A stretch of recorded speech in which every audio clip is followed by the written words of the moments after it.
మీటింగులు చూసాను నేను. ఇవాళ మట్టికి మొత్తం కూడా పెద్ద ఎత్తున మండలంలో ఉన్నటువంటి నాయకత్వం మొత్తం కూడా కలిసి వచ్చిందంటే దానికి కారణం ఒక పక్కన కందాల గారు వస్తున్నాడు, రెండో పక్కన కందాల గారితో పాటు నేను కూడా వస్తున్నా అని చెప్పి అన్ని వినటానికి వచ్చారు. వినటానికి వచ్చిన మీ అందరినీ కూడా ఒక 10 నిమిషాలు శ్రద్ధగా వినాల్సిన అవసరం ఉన్నది. కందాల గారు ఒక మంచి మనిషి, ఆయన ఓడిపోతాడని నేను ఎప్పుడు కూడా అనుకోలే. ఒక మంచి వ్యక్తి రాజకీయాలకు వచ్చాడు. రాజకీయాలకు వచ్చినప్పటి నుంచి ప్రజలకు సేవ చేశాడు. ఇక్కడే పుట్టి ఇక్కడే పెరిగినటువంటి కందాల గారు ఓడిపోతే మీకంటే ఎక్కువ నేను బాధపడ్డా. మీకు కందాల గారు ఓడిపోతే బాధ ఉందా? బాధ ఉన్న వాళ్ళందరూ చేతులు ఎత్తండి.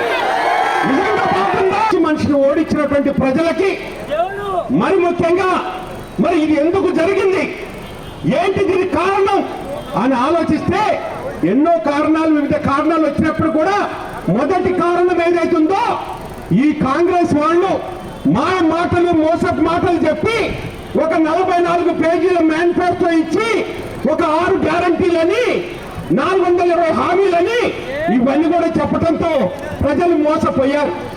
ఇలా ప్రజలు మోసపోయి ఒకసారి తప్పుడుగా ఓటేశారు.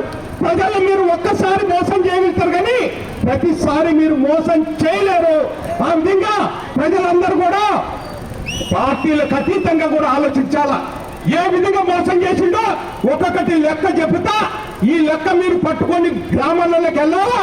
గ్రామ ప్రజలందరూ కూడా కలిసి ఎవరైతే కాంగ్రెస్ తరఫున ఓటు కొట్టారో బిడ్డ ఈ లెక్క ఇది, ఈ లెక్క ప్రకారం నా బాకీ ఇవ్వు, అప్పుడు ఓటు అడిగని చెప్పి చెప్పాల్సిన అవసరం ఉన్నది.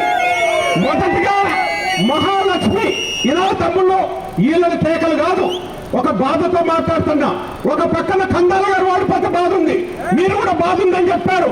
ఇలాంటి మంచిగా ఒక పక్కన ఇందులో ఏం చెప్పాడంటే మహాలక్ష్మి పేరుతోని మహిళల్ని మోసం చేశాడు. 2500 ప్రతి నెల కూడా ఇస్తున్నాడు. ఇప్పటికి 5 నెలలు అయిపోయింది. 5 నెలల్లో 12,500 రూపాయలు 12,500 రూపాయలు మా మహిళా సోదరులకి ఈ యొక్క ప్రభుత్వం బాకీ ఉన్నది.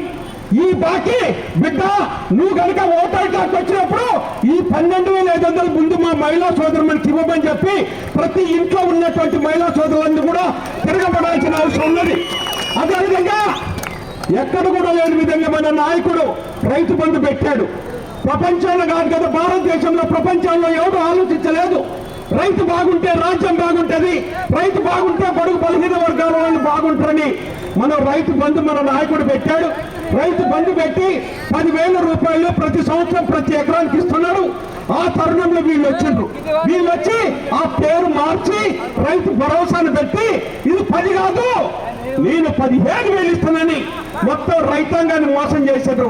15,000 ఇస్తున్న వాళ్ళు ఇప్పుడు కూడా రైతు బంధు మొత్తం కూడా వేయలే. అందుకని రైతు సోదరులకి నేను ఒక రైతు బిడ్డగా చెప్తున్నా, ఒక్కొక్క రైతుకి 5 నెలలు 5,000 రూపాయలు బాకీ ఉన్నారు. 5 నెలల్లో మీరు 10,000 వేయలేదు, దానికి తగ్గట్టుగా ఇంకో 5,000 ఇస్తున్నారు.